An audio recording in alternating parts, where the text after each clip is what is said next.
আসসালামু আলাইকুম ওয়া রাহমাতুল্লাহি ওয়া বারাকাতুহু। আসসালামু আলাইকুম স্যার। আসসালামু আলাইকুম। আসসালামু আলাইকুম স্যার। ওয়া আলাইকুম আসসালাম ওয়া রাহমাতুল্লাহ। সবাই কেমন আছো?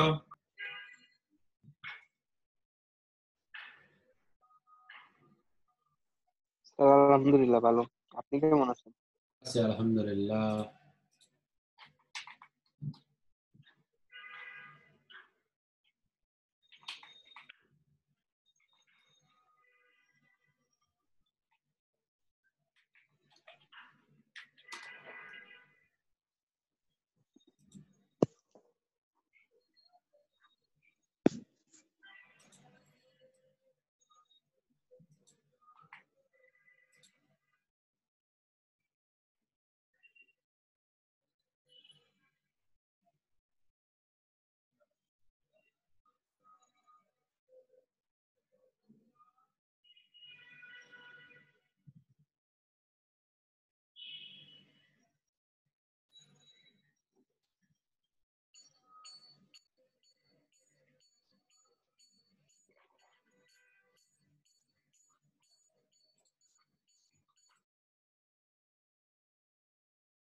আচ্ছা, আমরা শুরু করি নাকি? সবাই চলে আসছে মোটামুটি।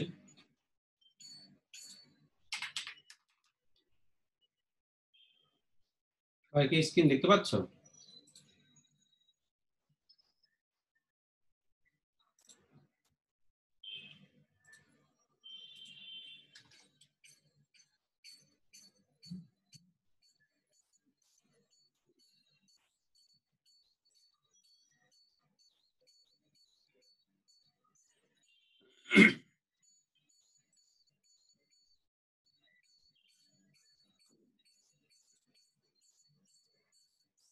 সবাই কি স্ক্রিন দেখতে পাচ্ছ?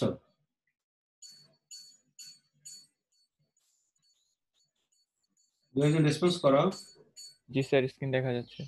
জি স্যার, দেখা যাচ্ছে। ঠিক আছে, তাহলে আজকে আমরা লেকচার শুরু করব হচ্ছে 10, লেকচার 10 চ্যাপ্টার 2 এর 5 নম্বর লেকচার।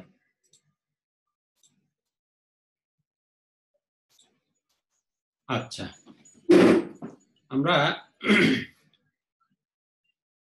লেকচার 9 এ, এটা তো আজকে লেকচার 10 হবে, এটা লেকচার 10, এটা হচ্ছে লেকচার 10 হবে।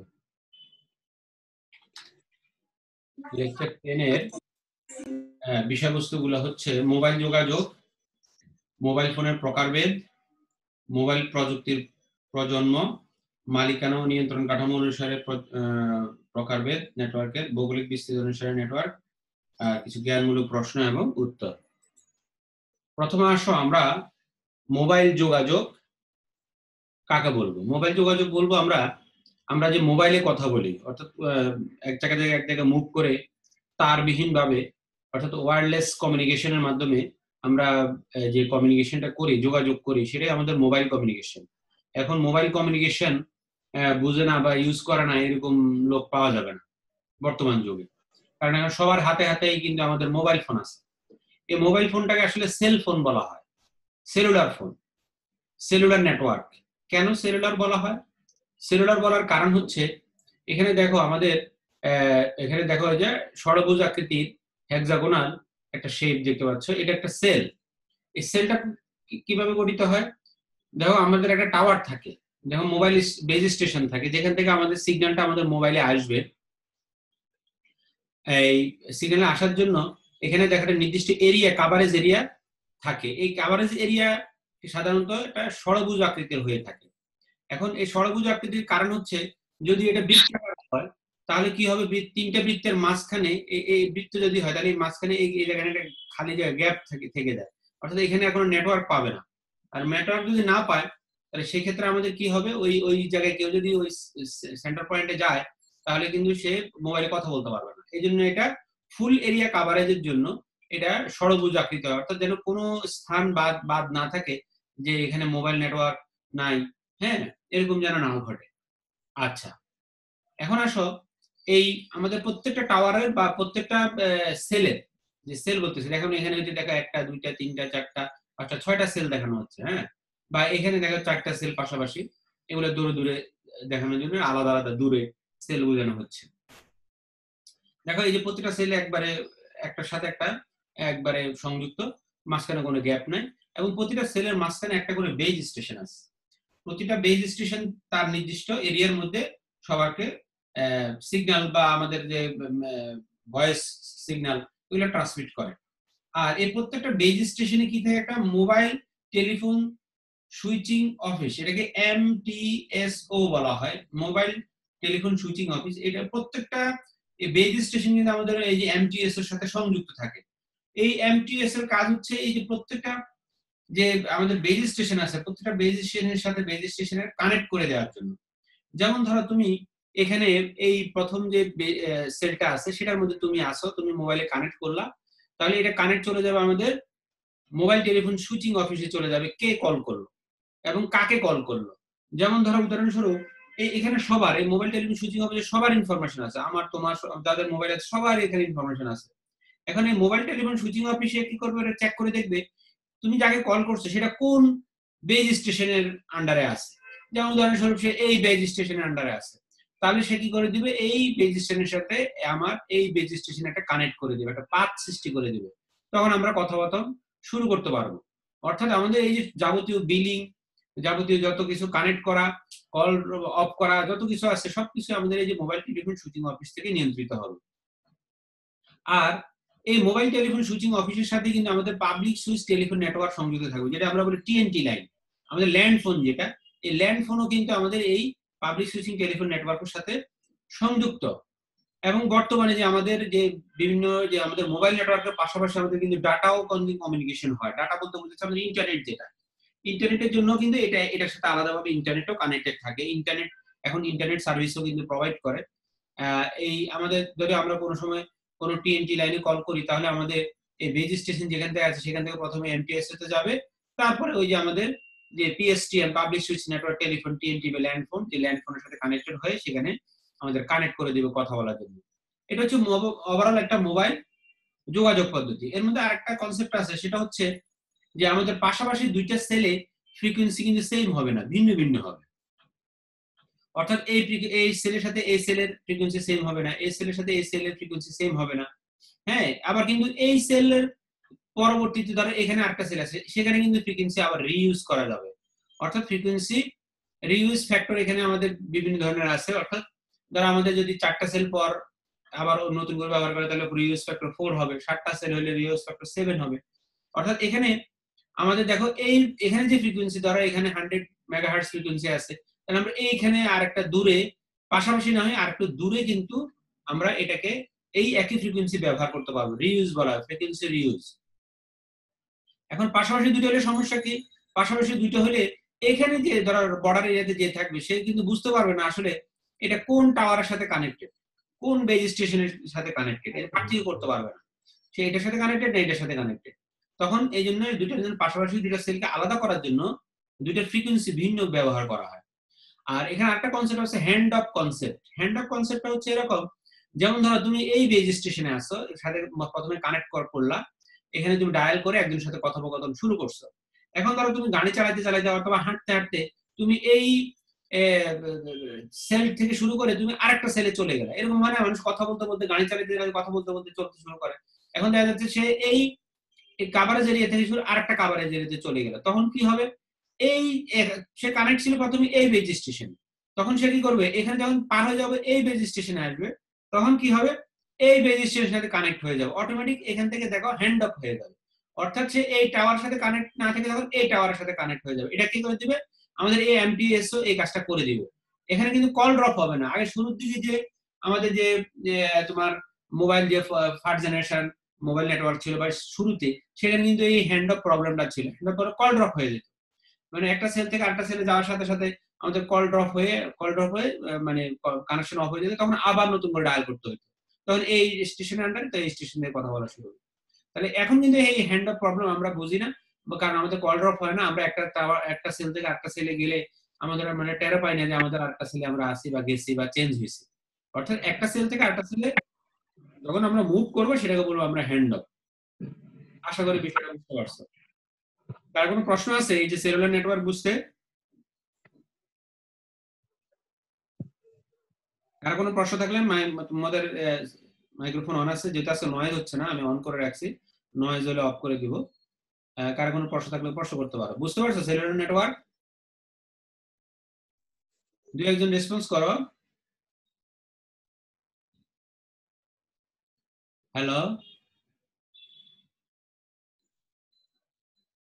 কি বল, মাইক্রোফোন তো অফ নাকি?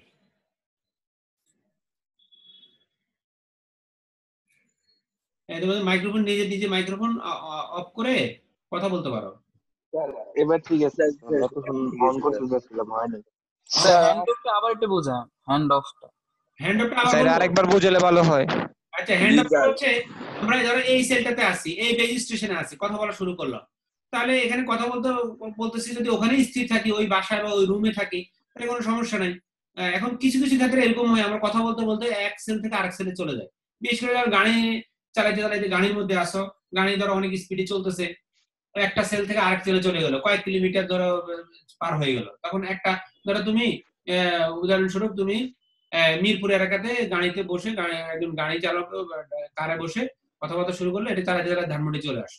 তাহলে কি এখানে সেই তার কাভারেজ এরিয়া পাবে? এই স্টেশনে আর থাকবে, বেজ স্টেশনের সাথে কানেক্টেড থাকবে, আরেকটা সেলে চলে গেল। তাহলে কি হবে? একটা সেলের বর্ডার পার হয়ে আরেকটা যখন যাবে, তখন কি হবে? এই বেজ স্টেশনের সাথে কানেক্ট না থেকে তখন এই বেজ স্টেশনে কানেক্ট হয়ে যাবে। এই যে চেঞ্জ হয়ে যাওয়াটা, এই বেজ স্টেশনের কানেক্টটা ডিসকানেক্ট হয়ে এই বেজ স্টেশন নতুন একটা বেজ স্টেশনে কানেক্ট করে দেওয়া, সেটাকে বলা হয় হ্যান্ড অফ। অর্থাৎ একটা থেকে আরেকটাকে দিয়ে দিল, এক হাত থেকে আরেক হাতে দিয়ে দিল। কথা বুঝতে পারছো? অর্থাৎ একটা বেজ স্টেশন থেকে আরেকটা বেজ স্টেশনে সুইচ করে দিয়ে দিল, এই যে চেঞ্জটা, এটাকে বলা হয় হ্যান্ড অফ। বিষয়টা বুঝতে পারছো সবাই?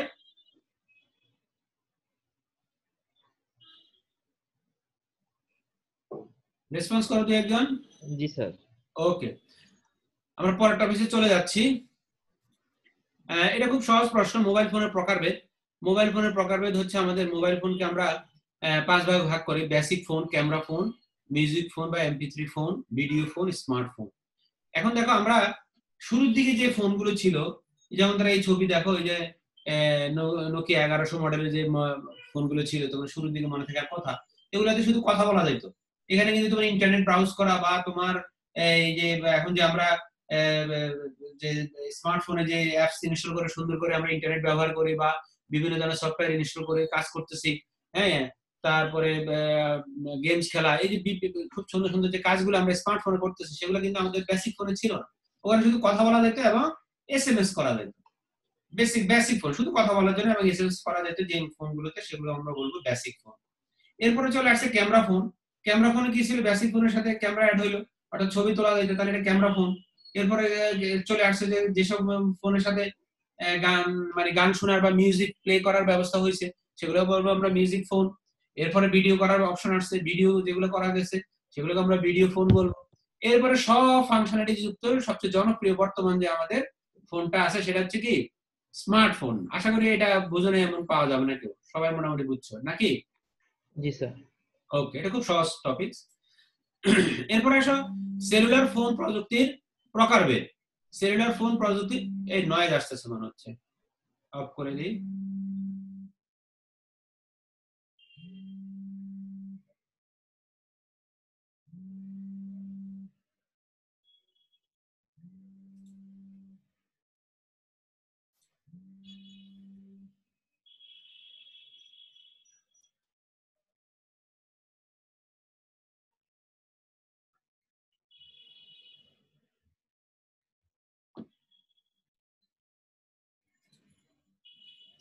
আচ্ছা, এখন দেখো সেলুলার মোবাইল ফোন প্রযুক্তি প্রকারভেদ। একটা হচ্ছে জিএসএম, আর একটা হচ্ছে আমাদের সিডিএমএ। জিএসএম কি? Global system for mobile communication. আর সিডিএমএ হচ্ছে আমাদের code division multiple access, CDMA. আচ্ছা, জিএসএমটা কি আমাদের? জিএসএমটা হচ্ছে আমাদের বর্তমানে আমরা যে মোবাইল ফোনগুলো ব্যবহার করি, এই যে গ্রামীণ ফোন বলো, তারপরে হচ্ছে আমাদের এই যে রবি বলো, বা যতগুলো আছে, এই সবগুলো আমাদের আসলে জিএসএম প্রযুক্তি।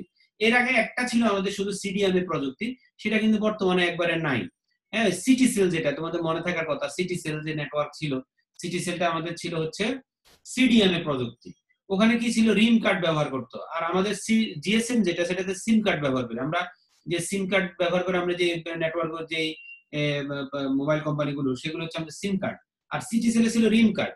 ওখানে কিন্তু সেট ছিল ফিক্সড সেট ব্যবহার করতো। এবং এই ক্ষেত্রে আমাদের ওই আমাদের পছন্দ মতো হ্যান্ডসেট আমরা ব্যবহার করতে পারতাম না সিডিএমএ তে, যেহেতু রিম কার্ড ফিক্সড। ওই যে ওরা যে কোম্পানি সিটি সেল যে হ্যান্ডসেটটা দিয়ে দিত, ওই হ্যান্ডসেটটাই ব্যবহার করতে হইতো। আমরা নতুন করে আরেকটা যে হ্যান্ডসেট সুন্দর পছন্দ মতো কিনবো, সেই ব্যবস্থা ছিল না। কিন্তু সিম কার্ডে এই সমস্যা নাই, তুমি শুধু ধরো গ্রামীণ ফোনের একটা সিম কিনে নিয়ে আসবা, বা রবির একটা সিম কিনে নিয়ে আসলা, এয়ারটেলে নিয়ে আসলা, নিয়ে এসে বা টেলিটকে নিয়ে এসে তুমি তোমার মোবাইলে যে কোনো পছন্দের সেটে তুমি যার যার সামর্থ্য অনুযায়ী, কেউ স্মার্টফোনে, কেউ বেসিক ফোনে সেট করে কথোপকথন করলো, বা তার নেটওয়ার্কে কানেক্ট হলে সে কথা বললো, বা তার মোবাইল ফোন ইউজ করলো। এটা হচ্ছে আমাদের জিএসএম প্রযুক্তি, এবং এটা জনপ্রিয়। এটা খুব জনপ্রিয় হচ্ছে আমাদের এই আমাদের জিএসএমটা। আর সিডিএম এটা হচ্ছে কম জনপ্রিয়।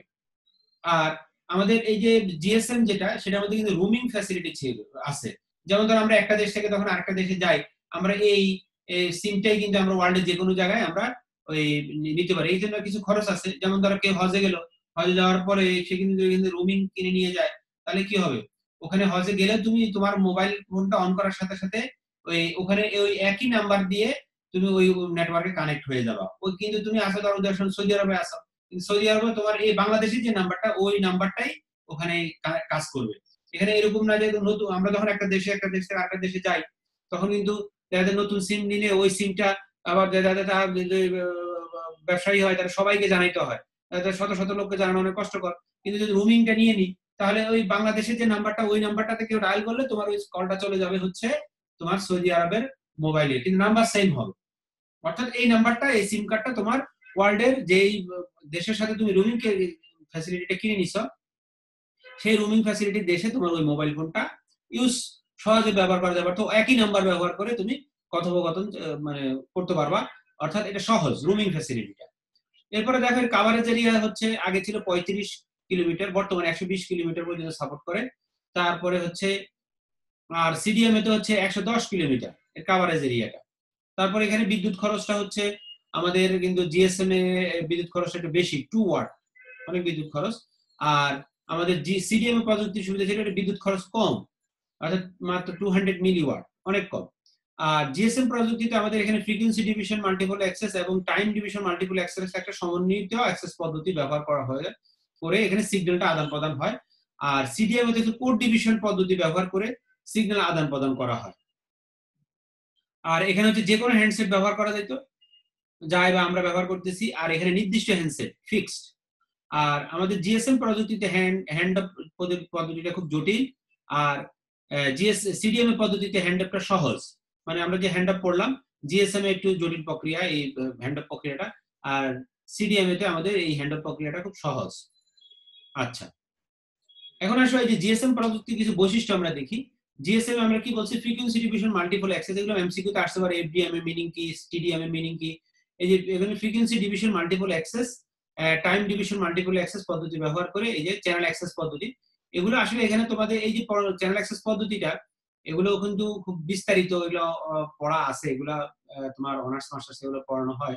তোমরা কেউ যদি নিজেরা একটু বিস্তারিত জানতে চাও, গুগলে একটু সার্চ করে এফডিএম এ টিডিএম এ এর পদ্ধতিটা দেখে নিতে পারো। কিন্তু এগুলো তোমাদের লাগবে না, এখানে শুধু নাম মিনিং জানলেই হবে। আর এখানে আমরা সিম কার্ড ব্যবহার করি। সিমের মিনিং কি, সাবস্ক্রাইবার আইডেন্টিফিকেশন মডিউল। তারপর হচ্ছে এখানে 124টা চ্যানেল ইউজ করা যায় এবং 200 কিলো হার্টজ। এখানে আপলোড এবং ডাউনলোড ফ্রিকোয়েন্সি হচ্ছে আমাদের 935 থেকে 960 মেগাহার্টজ। এখানে আন্তর্জাতিক রোমিং সুবিধা আছে। এখানে ফ্রিকোয়েন্সি হোপিং সুবিধা আছে, অর্থাৎ লো ফ্রিকোয়েন্সি কোনো সমস্যা হলে অটোমেটিক এটা হাই ফ্রিকোয়েন্সিতে সেট হয়ে যাওয়া, অর্থাৎ লো ফ্রিকোয়েন্সি থেকে অটোমেটিক হাই ফ্রিকোয়েন্সিতে সেট হওয়ার পদ্ধতিকে ফ্রিকোয়েন্সি হোপিং বলা হয়। এখানে জিপিআরএস এবং এইচ দুই ধরনের সুবিধা পাওয়া যায়। আমাদের জিপিআরএস আমরা যে কোন গ্লোবাল কোন পজিশনে আছি, যেমন আমরা এখন গুগল ম্যাপের মধ্যে আমরা কোন জায়গাতে আছি, আমরা কিন্তু সাথে সাথে জিপিআরএস পদ্ধতিতে লোকেশন ট্র্যাকিং করা যায়। তারপর হচ্ছে এইচ মডেম ব্যবহার করে আমরা হাই স্পিড ইন্টারনেট ব্যবহার করতে পারতাম, বা এখনো ব্যবহার করে এইচ মডেম ব্যবহার করে। আর জিএসএম আমাদের জিএসএম 400, জিএসএম 900, জিএসএম 1000 এবং জিএসএম 1900, এই 4 ধরনের ফ্রিকোয়েন্সি ব্যবহার করা হয়। এটা ডাটা ট্রান্সমিশন গতি হচ্ছে 22.8 kbps। আচ্ছা, সিডিএম এর বৈশিষ্ট্যগুলো আমরা দেখি।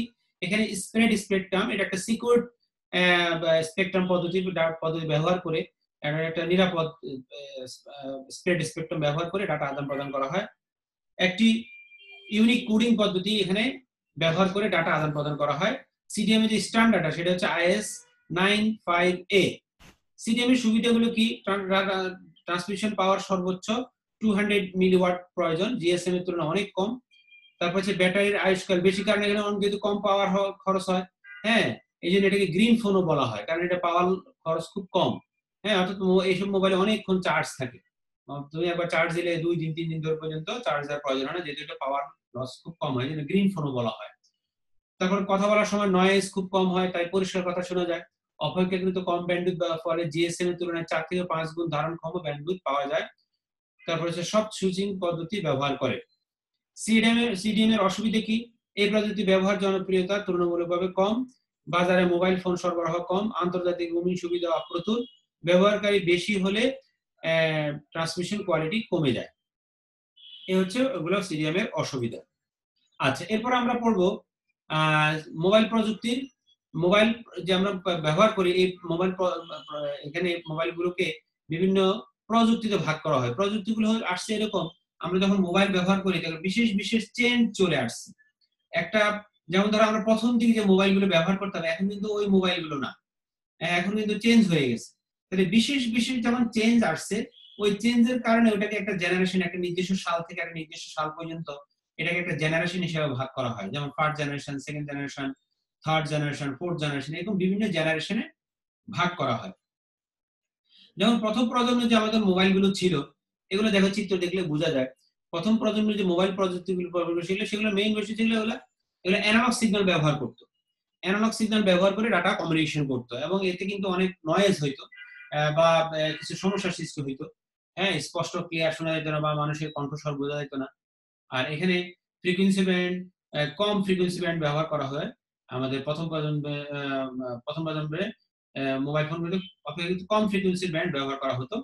আর এখানে প্রযুক্তি যেটা এনকোডিং পদ্ধতি ব্যবহার করা হতো সেটা হচ্ছে ফ্রিকোয়েন্সি ডিভিশন মাল্টিপল অ্যাক্সেস।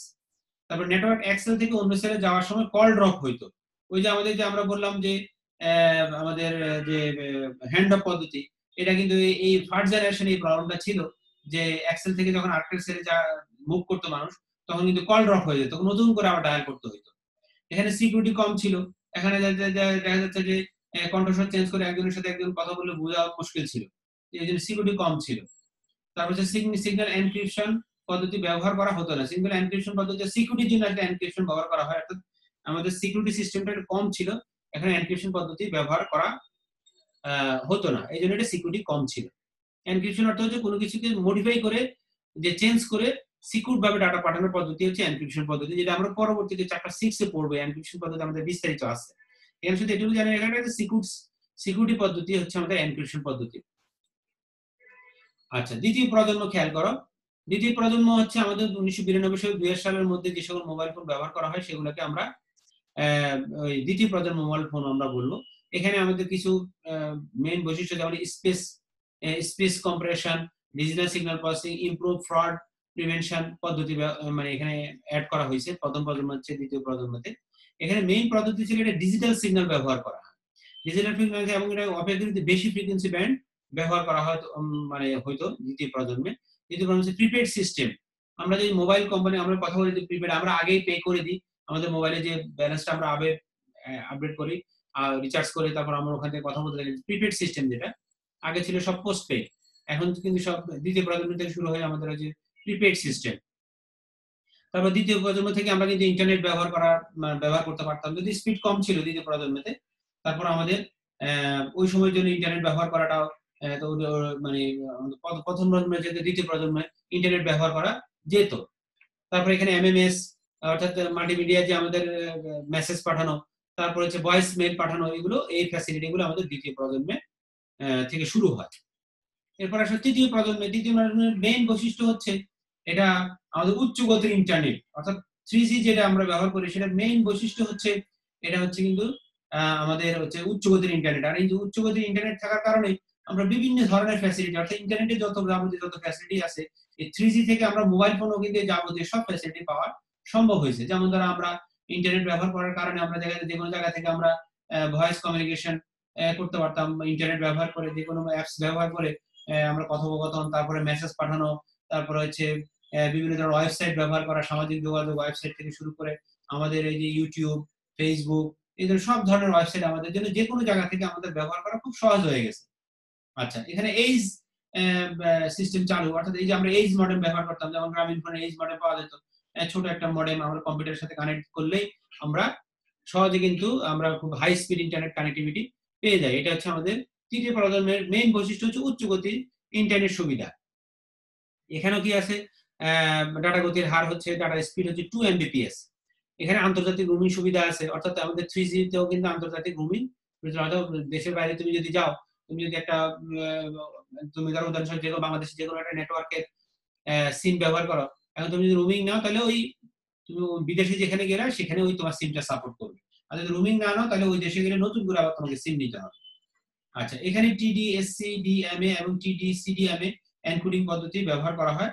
আর এখান থেকে কিন্তু আমাদের মোবাইল ব্যাংকিং, ই কমার্স, শিক্ষা, চিকিৎসা ইত্যাদি সেবা প্রদান করা মানে সম্ভব হয়েছে 3Gর কারণে। কারণ আমাদের ই কমার্স আগে যে ব্যবসা বাণিজ্য, আমরা যে অনলাইনে ক্রয় বিক্রয় করা যে পদ্ধতিগুলো, তারপরে যে মোবাইল ব্যাংকিং যে আমরা সহজে কিন্তু অ্যাপস ব্যবহার করে আমরা কিন্তু মোবাইল ব্যাংকিং করতে পারতেছি, টাকা ট্রান্সফার করতেছি, বিকাশ, রকেট বা নগদ, এই ধরনের ইয়েগুলো আমরা সহজে ব্যবহার করতে পারতেছি। তারপর হচ্ছে আমাদের এই যে টেলিমেডিসিন সুবিধা পাচ্ছি, যে কোনো জায়গা থেকে আমরা ডাক্তারের পরামর্শ নিতে পারতেছি, সবগুলো ইন্টারনেট থাকার কারণে এই সম্ভব হচ্ছে।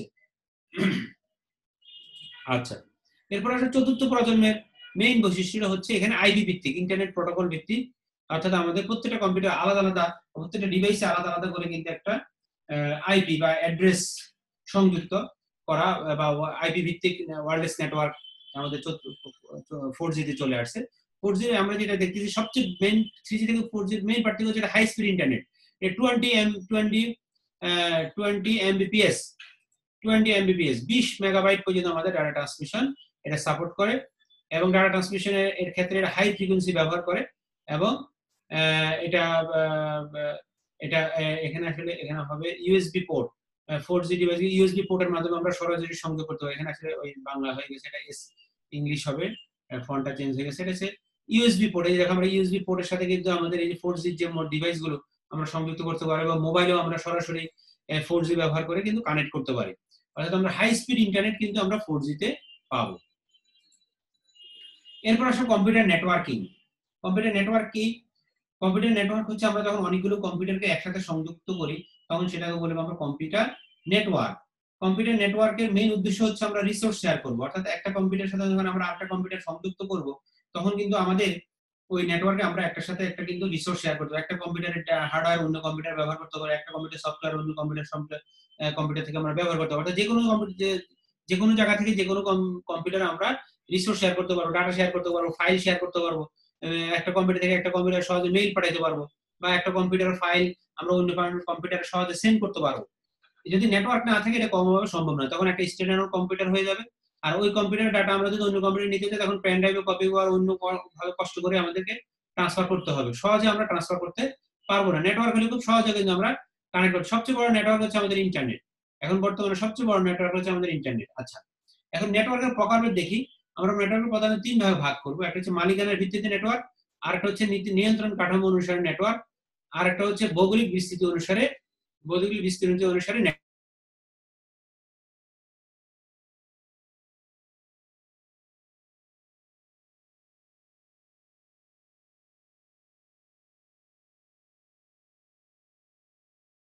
আচ্ছা, এখন আসে মালিকের ভিত্তিতে যে নেটওয়ার্ক, এটাকে আমরা প্রথম হলো নেটওয়ার্ক তিন ধরনের: মালিকানার ভিত্তিতে, নিয়ন্ত্রণ কাঠামো অনুসারে এবং ভৌগোলিক বিস্তৃতি অনুসারে। প্রথম আমরা মালিকানার ভিত্তিতে যে নেটওয়ার্ক, সেটাকে আমরা বলবো দুই ভাগে ভাগ করা হয়। এটা হচ্ছে প্রাইভেট নেটওয়ার্ক আর হচ্ছে পাবলিক নেটওয়ার্ক। নিয়ন্ত্রণ কাঠামো অনুসারে যে নেটওয়ার্ক, সেটাকে তিন ভাগে ভাগ করা হয়, একটা হচ্ছে সেন্ট্রালাইজ, ডিস্ট্রিবিউটেড, আর একটা হচ্ছে হাইব্রিড। আর ভৌগোলিক বিস্তৃতি অনুসারে নেটওয়ার্কে তিন ভাগে ভাগ করা হয়, একটা হচ্ছে প্যান, ল্যান, ম্যান ওয়ান, personal area network, local area network, metropolitan area network, আর হচ্ছে ওয়াইড এরিয়া নেটওয়ার্ক। প্রথমে আসি আমরা প্রাইভেট এরিয়া নেটওয়ার্ক কোনটা।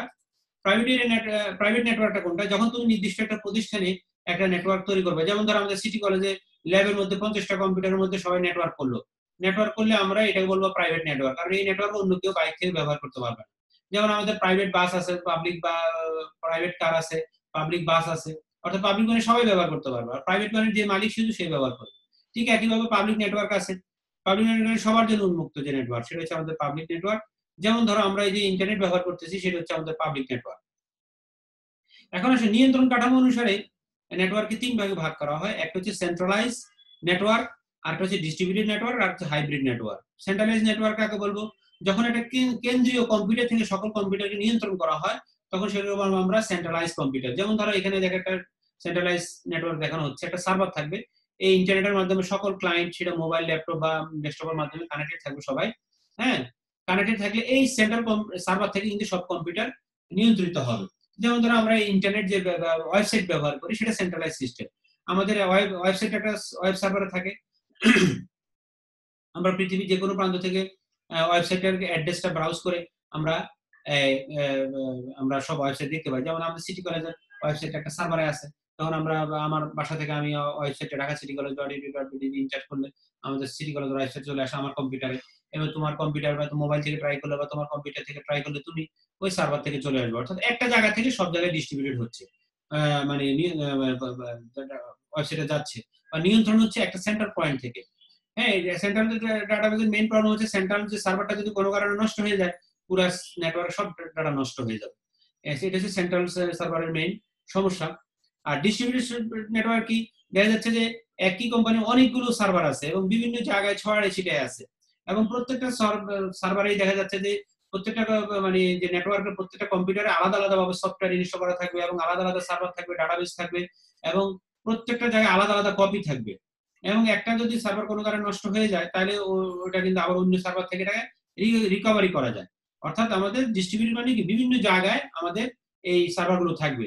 যেমন ধর উদাহরণস্বরূপ একটা আমাদের যে মোবাইল যে ব্যাংকগুলো যে ডিস্ট্রিবিউটেড সার্ভার ব্যবহার করে, এরা দেখা যাচ্ছে বিভিন্ন জায়গায় বিভিন্ন ব্রাঞ্চে আলাদা আলাদা করে এরা সার্ভার ব্যবহার করে। তারা তো মতিঝিলের একটা ব্রাঞ্চ আছে, তাদের ওখানে একটা সার্ভার আছে, তারপর হচ্ছে তারা মিরপুরে একটা আছে, এবং বিভিন্ন জায়গায় তাদের ছড়ানো ছিটানো বিভিন্ন ভাবে, অর্থাৎ অনেকগুলো লোকেশনে যদি সার্ভার থাকে এবং সবগুলো একটা নির্দিষ্ট পয়েন্ট থেকে যদি নিয়ন্ত্রিত না হয় অনেক জায়গা থেকে করা হয়, তখন সেটা বলবো আমরা ডিস্ট্রিবিউটেড নেটওয়ার্ক। হাইব্রিড কোনটা? হাইব্রিড হচ্ছে এই দুটার সমন্বয়, যাতে কিছু আছে দেখা যাচ্ছে সেন্ট্রালাইজ, কিছু হাইব্রিড, এই দুটার মধ্যে যদি আমরা কানেক্ট করি তখন সেটা হয়ে যায় হাইব্রিড, অর্থাৎ সংকর যেটা বলবো আমরা, অর্থাৎ সেন্ট্রালাইজ এবং হাইব্রিড এই দুইটার সমন্বয়, সেন্ট্রালাইজ এবং হাইব্রিড এই দুইটার সমন্বয়ে যখন কোনো একটা নেটওয়ার্ক তৈরি হবে সেটাকে আমরা বলবো হাইব্রিড নেটওয়ার্ক। এরপরে আসো আমাদের ভৌগোলিক বিস্তৃতি অনুসারে যে আমরা নেটওয়ার্ক বললাম 4 ধরনের, সেটা আমরা পড়ি। পার্সোনাল এরিয়া নেটওয়ার্ক, প্রথম হচ্ছে প্যান।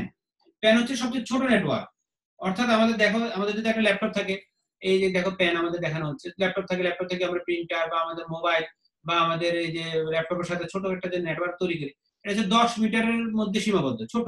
বা ধর আমার রুমের মধ্যে আমার ল্যাপটপের সাথে আমি অন্যান্য ডিভাইসের সাথে যদি কানেক্ট করে একটা ছোট নেটওয়ার্ক তৈরি করি, তখন সেটা বলবো আমরা প্যান, পার্সোনাল এরিয়া নেটওয়ার্ক। আর এটা যদি ওয়্যারলেস হয়, অর্থাৎ তারবিহীন ভাবে হয়, তখন আমরা বলবো W pan, wireless personal area network, সবচেয়ে ছোট নেটওয়ার্ক যেটা।